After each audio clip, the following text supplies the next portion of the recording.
ಈಗ ವಾಂಗಿಬಾತ್ ಉಪ್ಪಿಟ್ಟು ಮಾಡೋದು ತೋರಿಸ್ಕೊಡ್ತಾಯಿದ್ದೀನಿ. ಒಂದು 2 ಸ್ಪೂನ್ ಎಣ್ಣೆ ಹಾಕ್ಕೊಂಡು ಸ್ವಲ್ಪ ಸಾಸಿವೆ, 1 ಕಪ್ಪಷ್ಟು ಈರುಳ್ಳಿ ಸಣ್ಣಗೆ ಹಚ್ಕೊಂಡಿದ್ದೀನಿ, 1 ಕಪ್ಪಷ್ಟು ಟೊಮೆಟೊ, 1 ಟೊಮೆಟೊ ಸಾಕು, 1 ಈರುಳ್ಳಿ 1 ಟೊಮೆಟೊ, ಆಮೇಲೆ ಹುರುಳಿಕಾಯಿ, ಕ್ಯಾರೆಟು 1 ಬಟ್ಲಷ್ಟು ಬೇಯಿಸಿಟ್ಕೊಂಡಿದ್ದೀನಿ. ಈಗ ಈರುಳ್ಳಿ ಹಾಕಿ ಕರಿಬೇವು, ಟೊಮೆಟೊ,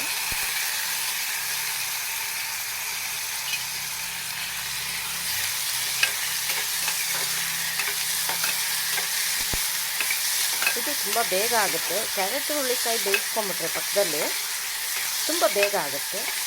ನೀವು MTR ಹೋಟೆಲ್ಗೆ ನಾನು ಹೋದರೆ ಈ ಥರ ಉಪ್ಪಿಟ್ಟು ಕೊಡ್ತಾರೆ.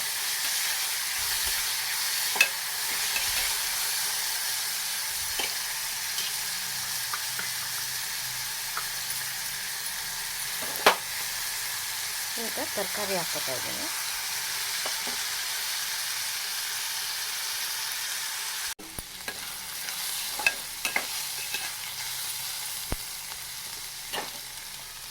ಈಗ 1 ಬಟ್ಲಷ್ಟು ರವೆ ತೊಗೊಂಡ್ರೆ 2 ಬಟ್ಲಷ್ಟು ನೀರು ಹಾಕ್ಕೋಬೇಕಾಗುತ್ತೆ.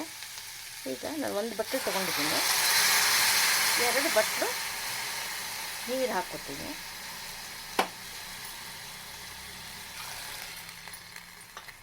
ರುಚಿಗೆ ತಕ್ಕಷ್ಟು ಉಪ್ಪು ಹಾಕ್ಕೋತೀನಿ.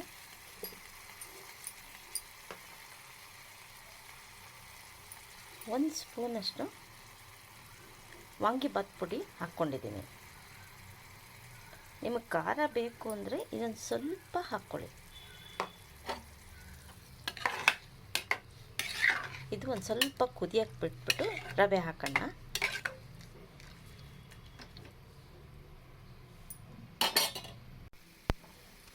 ಈಗ ರವೆ ಹಾಕೋತಾ ಇದ್ದೀನಿ.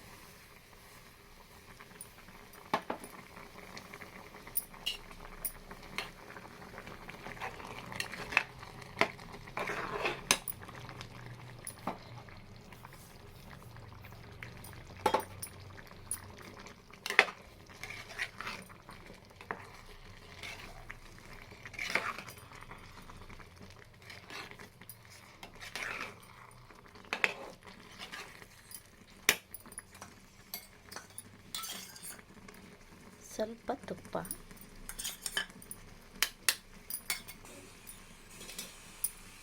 ಒಂದು ಹೋಳು ನಿಂಬೆಹಣ್ಣು ರಸ,